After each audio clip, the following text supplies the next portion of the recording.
성경 마태복음 6장 23절 말씀 봉독하시겠습니다. 다같이 한 목소리로 봉독하겠습니다. 너희는 먼저 그의 나라와 그의 의를 구하라. 그리하면 이 모든 것을 너희에게 더하시리라. 아멘. 우선순위라는 말씀을 가지고 김성용 담임 목사님께서 말씀 선포하실 때 많은 은혜 받으시길 바랍니다.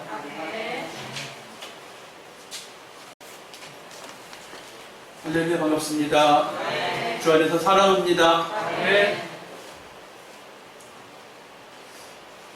오늘은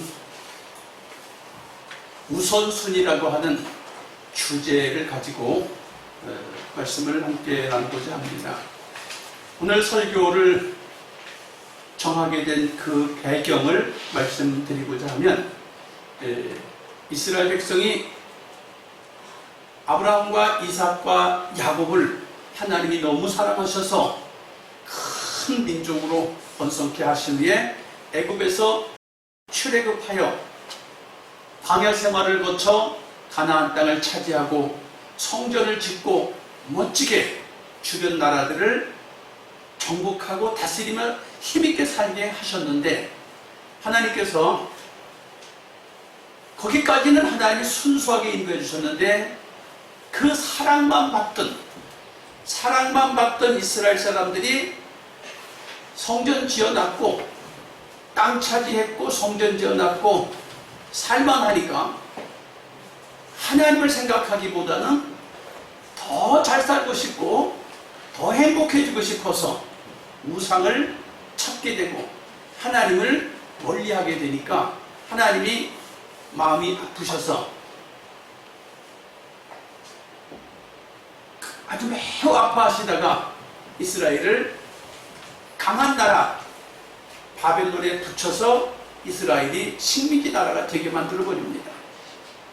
식민지 나라가 되게 만들었고, 그 후에 사람들이 성읍이 황폐화되어지고 성전에서 예배를 드릴 수가 없고 이제 처참하게 살아가고 있는 중에 하나님께서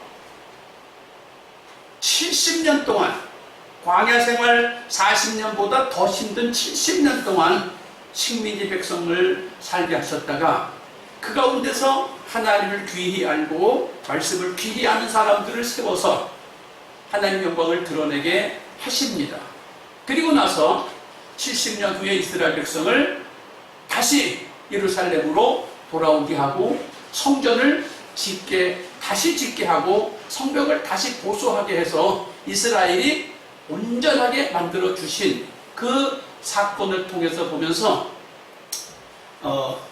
에스더, 에스라, 느헤미야, 학개, 스가랴, 이 성경을 5권을 통틀어서, 또 다니엘 6권을 통틀어서 이렇게 생각을 해보니까 무엇 때문에 이스라엘이 무엇 때문에 그렇게 포로가 됐고 70년을 고생했고 다시 돌아와서 성전과 성벽을 짓고 하나님의 백성으로 살게 됐을까? 무엇 때문일까를 생각하다 보니까 우선순위가 잘못되어져서 그렇게 됐구나라는 결론을 얻게 되더라고요. 그래서 오늘 본문의 제목을 반드시 에스더나 느헤미야나 또 에스라나 학개나 스가랴서나 다니엘서에서 제목을 잡아야 되는데, 그것을 훌쩍 뛰어넘어서 마태복음 6장 33절에 너희는 먼저 그의 나라와 그의 의를 구하라. 그리하면 모든 것을 더해 주신다 하는 말씀을 가지고 우선순위라는 제목을 가지고 여러분과 나누고자 합니다. 그러니까 엄청난 긴 역사를 돌아보면서 그 역사의 교훈을 여러분과 함께 오늘 나누고자 하는 거예요. 이 역사의 교훈은 무엇이 필요하냐? 역사의 교훈은 우리가 과거의 지난 날을 더듬어 보면서 앞으로 이제 전진해 가야 할 그것을 잘 살 수 있는 자료가 되는 거예요. 오늘 우선순위라는 말씀을 잘 듣는다면 여러분의 개인이 행복해질 것입니다. 개인이 형통해질 것이에요. 그 다음에 여러분의 가정과 가문이 행복해지고 형통해질 것이에요. 또 이제 여러분이 그렇게 하면 여러분의 주변이 복을 받을 거예요. 나 때문에 주변이 복을 받을 거예요. 더 나아가서 어떻게 되겠어요? 방언과 족속과 나라들이 복을 받을 거예요. 여러분이 오늘 말씀을 잘 듣는다면 큰 지혜를 얻게 된다라는 생각이 듭니다. 그래서 그 지혜의 제목이 우선순위예요. 우선순위. 우선순위라는 말을 다른 말로 조금 생각해 보니까 빛과 어둠이라는 말로 생각해 볼 수 있더라고요. 왜 우선순위라는 말을 갑자기 빛과 어둠이라고 이야기할까? 우선순위를 결정할 때 우선순위를 잘 결정하면 빛된 길로 가는 것이고, 우선순위를 잘못 결정하면 어두운 길로 가게 되는 거예요. 지금 내가 서 있는 이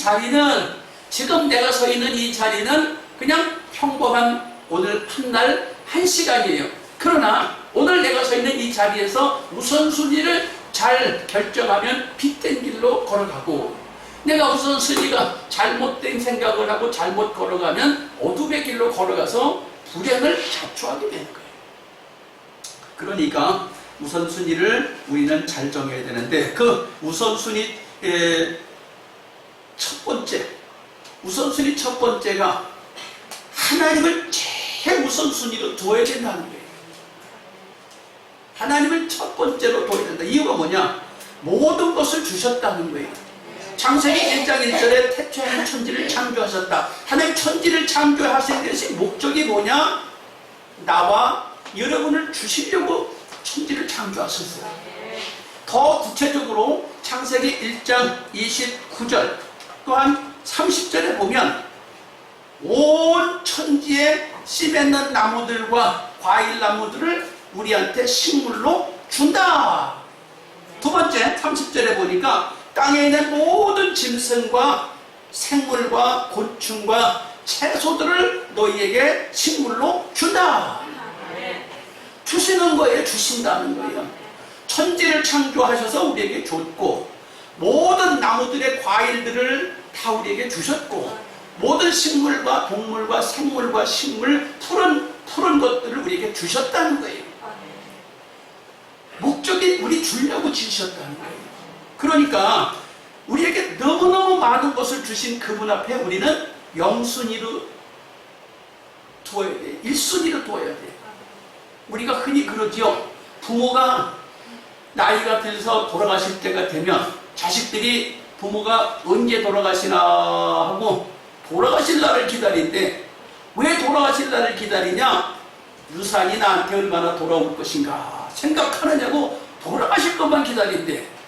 그래서 여러분 잘 아시는 대로 대한민국의 가장 좋은 대학교를 졸업 맡은 사람들이 부모가 몇 살에 돌아가시면 좋겠냐고 설문조사를 했더니 62살에 돌아가시면 좋겠대요. 그렇다고 벌써 나한테 죽었어야 돼. 왜? 실컷 벌어놓고 돈 다 차곡차곡 만들어가고 노후 준비 딱 해놨는데 한 1, 2년만 쓰고 돌아가시라는 거예요. 너무 억울해요.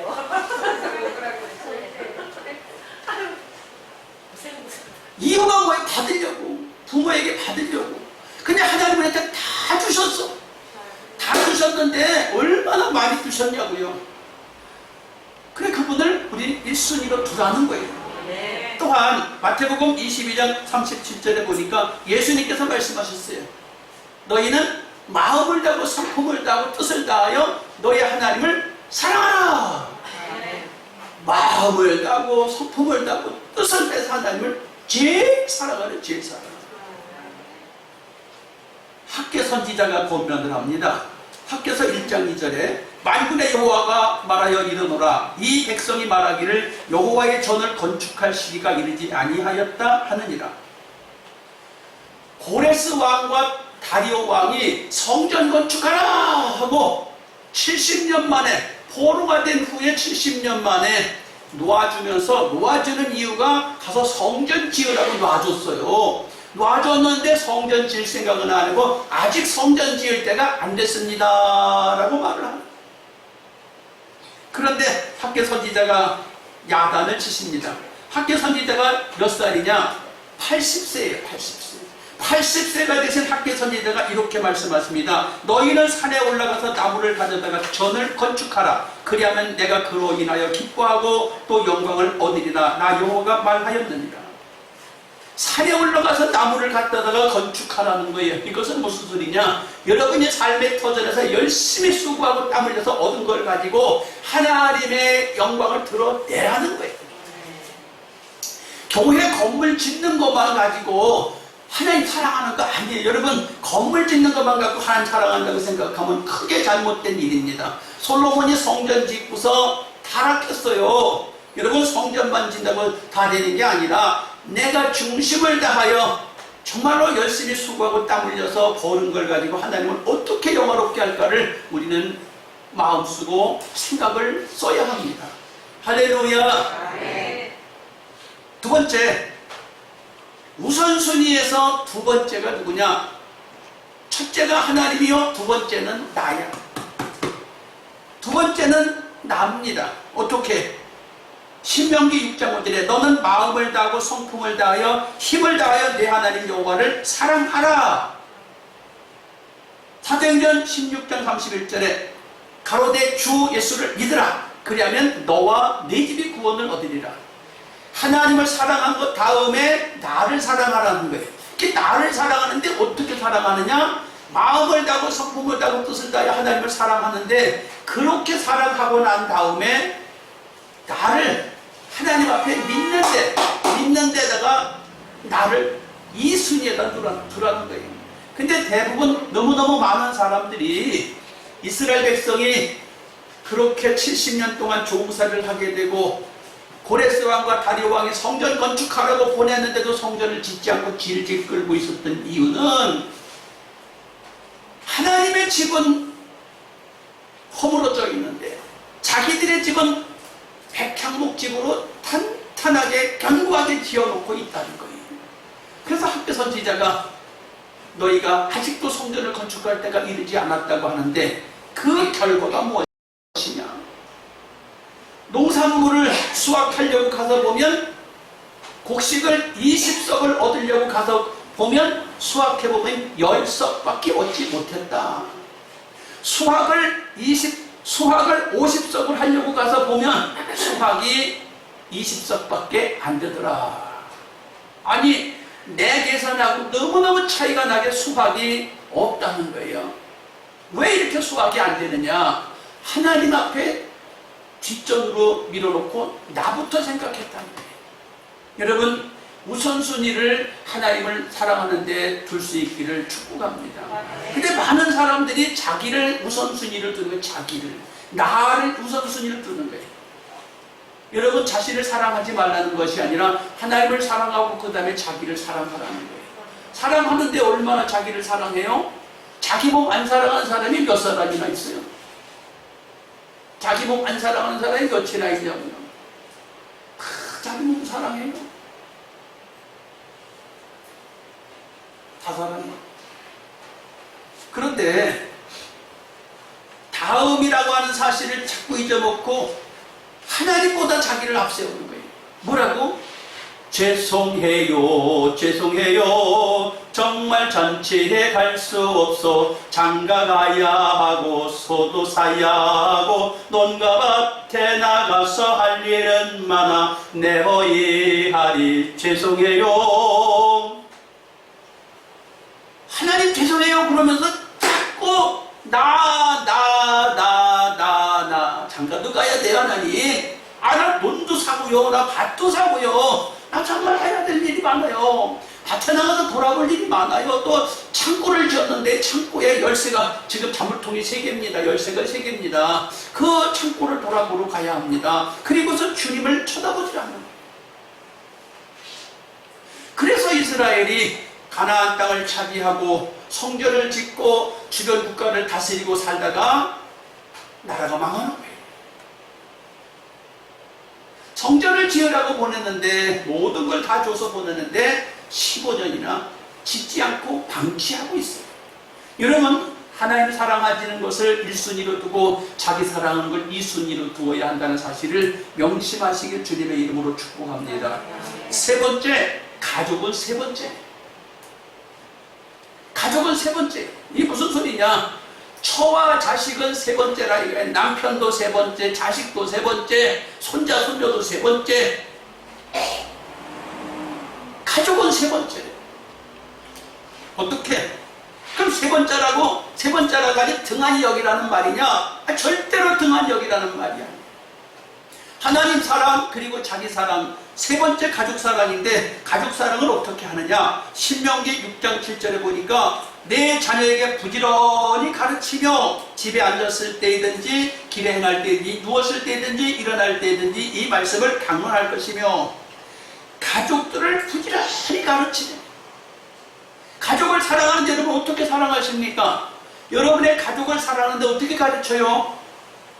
여호와가 하나님이라는 걸 가르치셔야 돼요. 서울대학교 가라, 서울대학교 가라, 삼성에 들어가라, 삼성에 들어가라고만 하는 게 여러분이 가르치는 거 아니에요?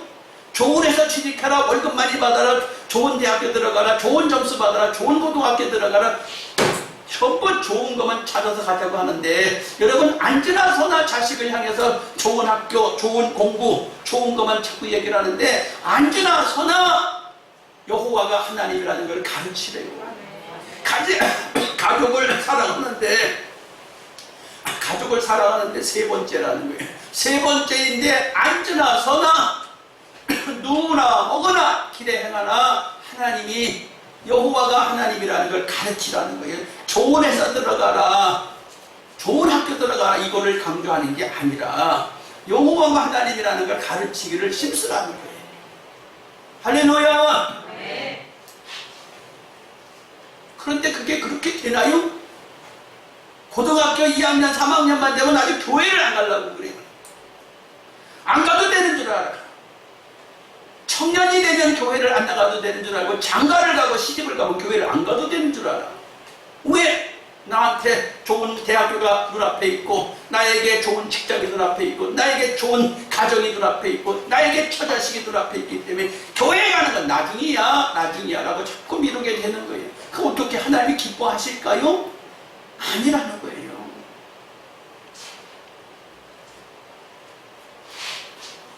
가족을 사랑하는데 또한 가르치는 것만 할 게 아니라, 창세기 46장 1절에 보니까 이스라엘이 모든 소유를 이끌고 발행하여 부엘세바에 이르러 그 아비 이삭의 하나님께 희생을 드리니, 밤에 하나님이 이상 중에 이스라엘에게 나타나 불러 가라사대 야곱아 야곱아 하시는지라. 야곱이 가로되 내가 여기 있나이다 하매, 하나님이 가라사대 나는 하나님이라 내 아비 하나님이니 애굽으로 내려가기를 두려워 말라. 내가 거기서 너를 큰 민족을 이루게 하리라.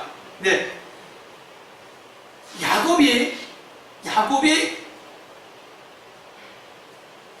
20년 동안 외삼촌 집에서 뼈 빠지게 일해가지고 부자가 됐어요.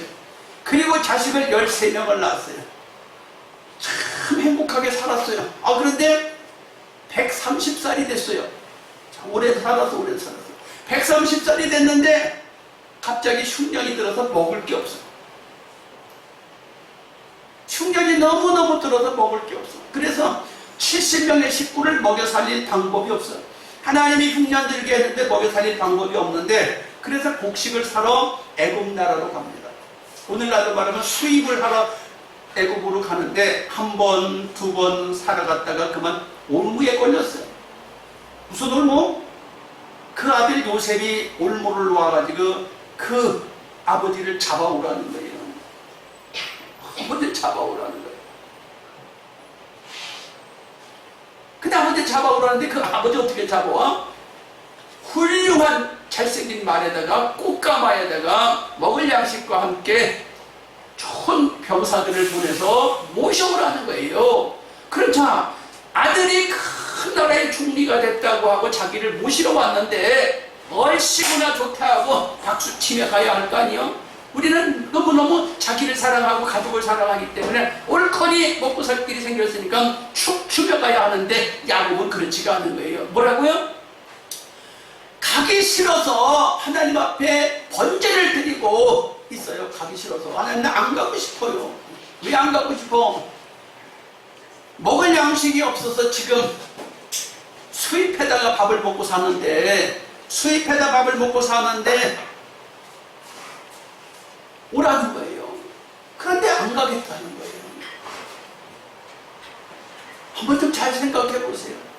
아들이 큰 나라의 총리가 됐고, 나에게 상상할 수 없는 정말 비싼 1억짜리 자가용을 갖다 보내가지고 운전기사를 대동해서 정말 어마어마하게 삐까번쩍 해갖고 나를 모시러 왔는데 안 가겠다는 거예요. 춤추며 가야 될 일이 아니에요? 평생토록 뼈 빠지게 가족을 길렀는데 130년이 지나도록 길렀는데 자식이 70명이 눈앞에 보이는데 손자 손녀가 70명이 눈앞에 보이는데 먹을 게 없어요. 애국으로 가야 되는데 못 가겠어요. 하나님 앞에 번제를 드립니다. 하나님, 나는 이 땅에서 죽겠습니다. 그랬더니 하나님이 그날 밤중에 꿈을 꾸게 하시고, 괜찮다, 내려가라.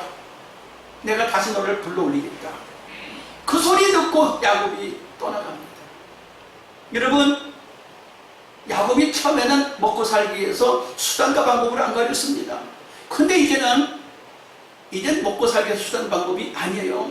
양식을 수입해다 먹을지라도 하나님이 더 중요해요.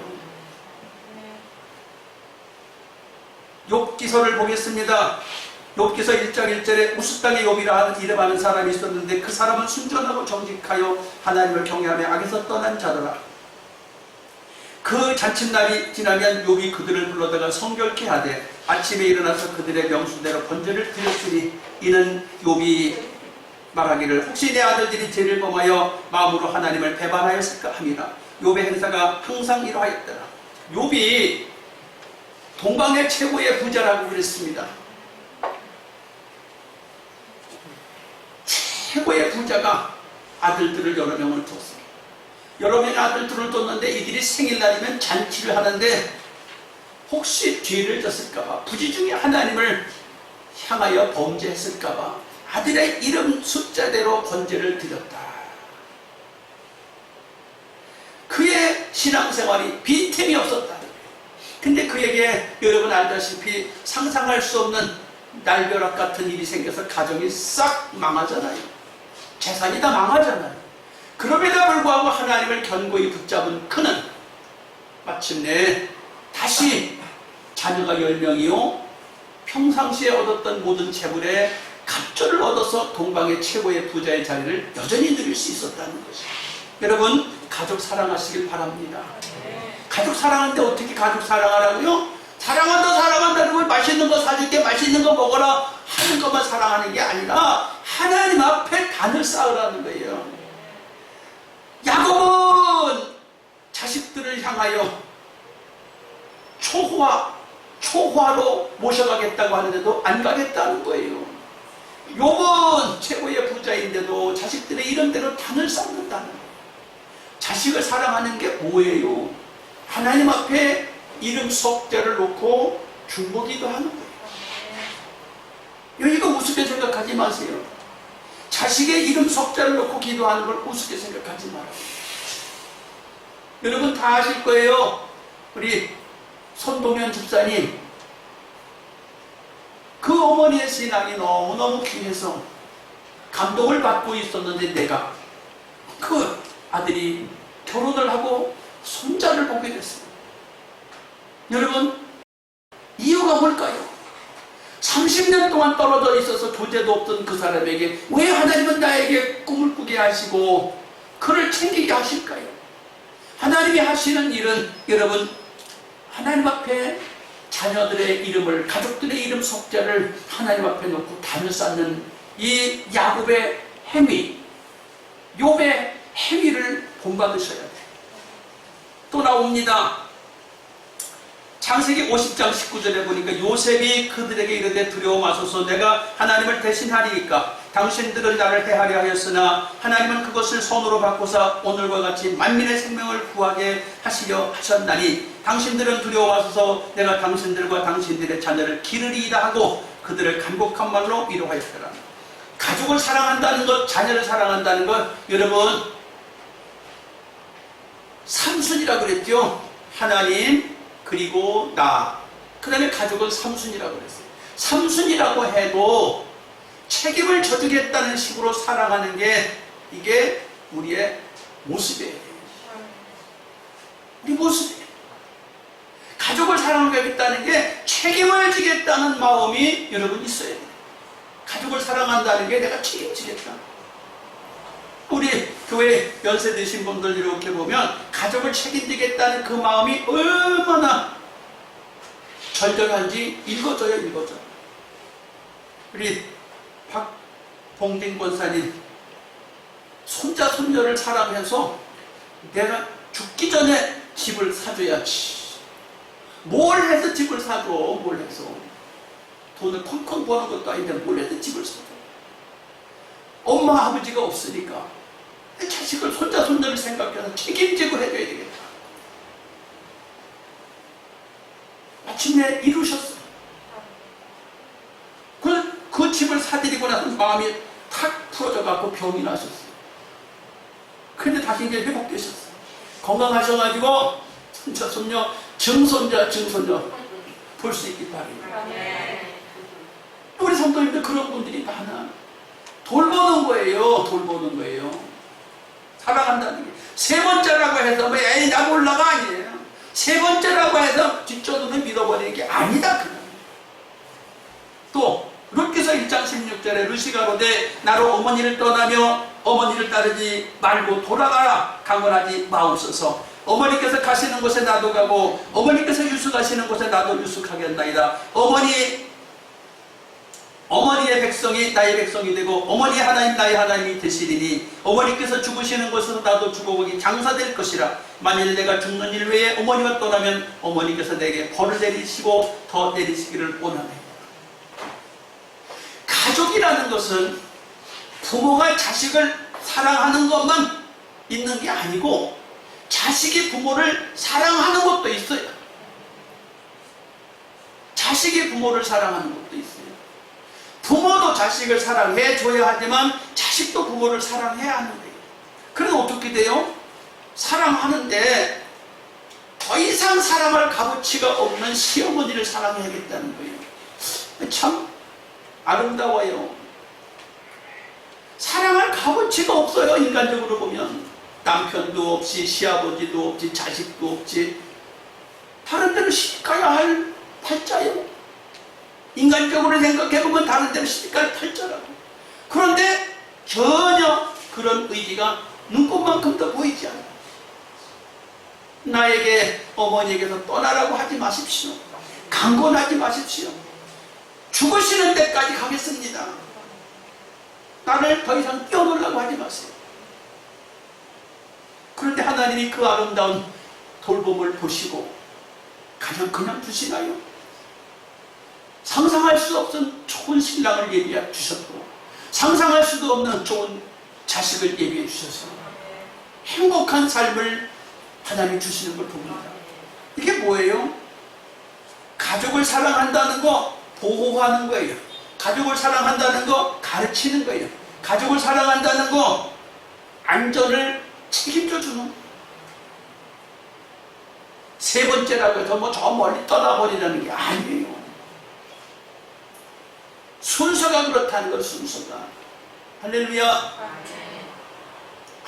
하나님 첫 번째라고 하고 뭐양 두 번째, 세 번째를 밀려나니까 저 뒤쪽에 있어서 몰라라 하라는 얘기가 전혀 아니에요. 네 번째, 이웃의 우선순위가 이웃이라는 거예요. 우선순위 네 번째가 우리 주변의 사람들이에요. 주변 사람들을 생각할 때 우리가 주변 사람들을 어떻게 마태복음 22장 39절에 둘째는 그와 같으니 내 이웃을 내 몸과 같이 사랑하라 하셨으니 이웃 사랑하는 것을 내 몸처럼 사랑하래. 이게 참 쉽지 않아. 가족 사랑하는 것도 쉽지 않지만 이웃을 사랑하는데도 내 몸처럼 사랑하라는 거예요. 누가? 예수님이 말씀하셔요. 예수님이 말씀하셨는데 예수님은 구체적으로 이웃 사랑이 뭡니까? 하고 어떤 사람이 물었더니 누가복음 10장 33절에 어떤 사마리아인은 요양하는 중 거기 이르러 그를 보고 불쌍히 여겨 가까이 가서 기름과 포도주를 그 상처에 붓고 싸매고 자기 짐승에 태워 주막으로 데리고 가서 돌보아 주고. 그래요. 이웃을 사랑하는데 이웃이 누구냐라는 이웃이.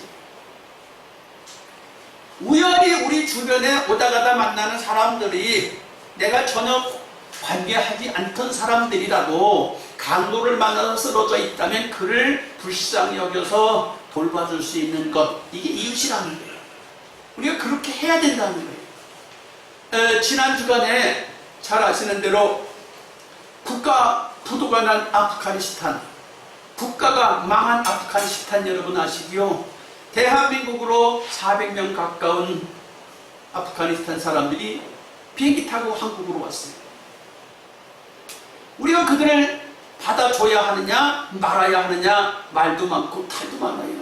그런데 어떤 분들은 제일 염려하는 게 그 사람들은 전부 다 어마어마하게 무서운 회교도인들 아니냐, 그 사람들 무서운 사람들 아니냐, 우리나라 들어오면 안 되지 않느냐? 예, 하나님께서 이웃을 몰라하지 말라는 거예요. 그럼 우리가 무서운데요, 이미 많이 들어와 있어요. 이미 그 중동 사람 우리나라에 많이 들어와 있어요. 곳곳에 아마 확실히 몰라도 한 100여 개 정도의 그들의 사원이 대한민국에 이미 세워져 있어요. 그들은 정말 무서워. 결혼하면 아주 신앙을 바꿀 수가 없어요. 100% 그냥 그 신앙생활을 해야 돼. 신앙을 배교하면 아버지가 자식을 죽일 수도 있어. 죽여도 죄가 아니야. 그렇게 무서워요. 그러니까 그 사람들 왜 받아들이냐? 우리 이웃이에요. 우리 이웃이라고? 한 발 더 나가서 생각해보면 선교사들이 그들을 가서 전도하려고 가서 선교하다가 처참히 붙잡혀서 순교당했고 지금 숨어있는 사람도 있고 그런 상황이에요. 왜 그들을 선교하러 갔을까요? 주님의 말씀에 의지해서 우리는 땅끝까지 가라고 해서 갔던 거예요.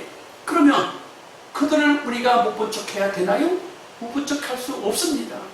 어떻게 우리가 혹시 손해보면 어떻게 하죠? 혹시 우리가 당하면 어떡하죠? 기도해야죠.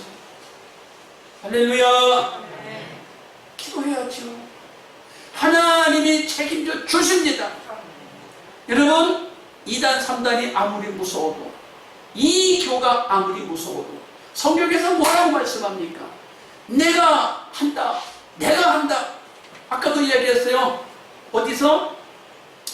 그 행복하고 잘 살던 이스라엘, 예루살렘 다윗성을 짓고 솔로몬 성전을 짓고 멋지게 살던 그들을 왜 성을 허물어버리고 바벨론으로 포로가 되게 만들고 70년 후에 돌아와서 성전 건축하고 성벽 재건하게 하라고 했는가? 아까도 얘기했던 다니엘서가 있습니다. 에스더서가 있습니다. 에스라서가 있습니다. 느헤미야가 있습니다. 학개서가 있습니다. 스가랴서가 있어요. 이런 것들이 써 있는데 왜 이것이 써 있어야 되느냐는, 이게 왜 써 있어야 되냐? 우선순위가 잘못되었기 때문에 하나님 뒤집어 엎으셨습니다. 우선순위가 잘못됐기 때문에 나라를 망하게 하셨고 포로가 되게 하셨고, 우선순위가 잘못됐기 때문에 지금도 아프가니스탄은 망한 거예요. 그럼 우리는 아무리 힘들어도 그들을 받아들이고 수용해서 함께 살아가야 됩니다. 할렐루야. 성경을 바로 보고 이해해야 돼요. 우선순위가 바로 되면 하나님이 넘어지려고 하는 사람도 이렇게 세워줘요. 잘못된 길을, 어둠의 길을 선택했던 사람들도 우리가 잡아당겨서 빛의 길을 가게 할 수가 있어요. 우리는 반드시 빛의 길을 가는 사람이고 빛의 길에 서 있는 사람들이에요. 우리는 후회할 것이 없는 사람들이에요. 지금 이 시간에 예배를 참석하고 말씀을 듣고 있는 저와 여러분은 빛의 길에 걸어가고 있어요. 우선순위의 길에 들어서 있어요. 그러므로 우리는 승리자예요. 우리는 이기는 자예요. 이겨놓고 싸우는 거예요. 아무리 회교도들이 막 들어온다고 해도 걱정할 거 없어요. 왜? 우리의 앞에는 여호와 하나님이 지켜주시고 우리의 뒤에는 여호와 하나님이 책임져 주시고 계십니다. 할렐루야. 이웃사랑을 잘 하라는 거예요. 그리고 솔로몬이 이웃사랑을 어떻게 하라고 하나 보지요. 잠언 31장 8절에 너는 벙어리와 고독한 자를 송사를 위하여 입을 열지니라. 너는 입을 열어 공의로 재판하여 간곤한 자와 궁핍한 자를 신원할지라. 그는 간곤한 자에게 손을 펴며 궁핍한 자를 위하여 손을 내밀며. 예, 솔로몬의 이웃사랑에 대한 이야기예요.